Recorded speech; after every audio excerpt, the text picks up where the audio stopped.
It helps to know what a FICO score is and how it's determined. If you're thinking about buying a home, that number is going to be super important to your future mortgage. Do you know if a 300 is a good or a bad score? How about an 850? Do you know how you can improve your score? Well, let's talk about it right now.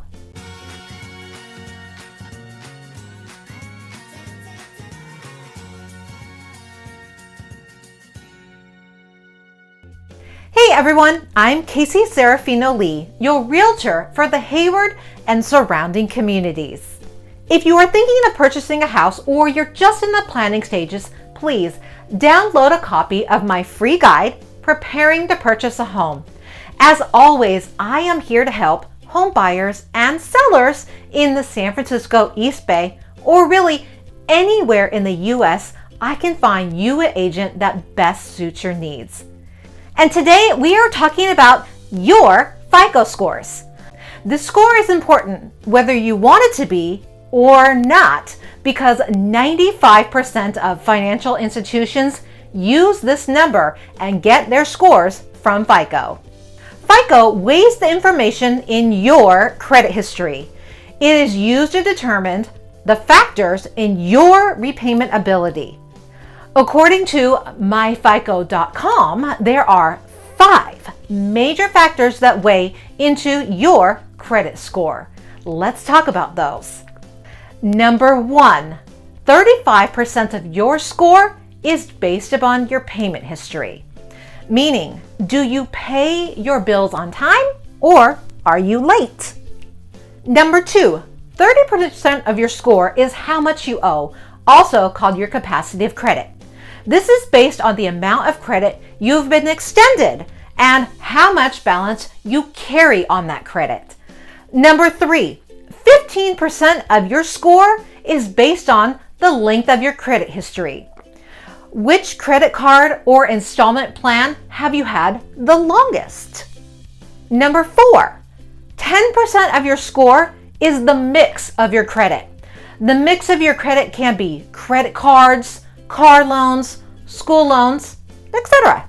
Number 5, the final 10% of your score is new credit. Have you opened any new credit cards? And if so, how many have you opened recently? Your credit score can be the lowest of 300 to the top and best score of 850. What's important to know is that along with a higher credit score comes better interest rates, not only for mortgages, but also for auto loans, student loans, and credit cards. So now you know how your credit score is made up.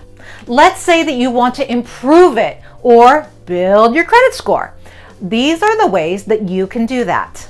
First of all, and the most important, let me say it again, the most important is pay your bills on time every month and don't be late. Next is pay all of your bills in full each month if possible. Now, if you run into trouble and you need to carry a balance on a credit card, make sure it is 30% of your available credit or less.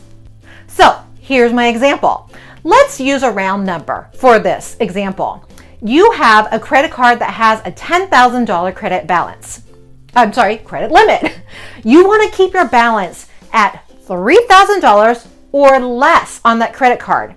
If you have to carry a balance over that $3,000, put the overage onto another credit card.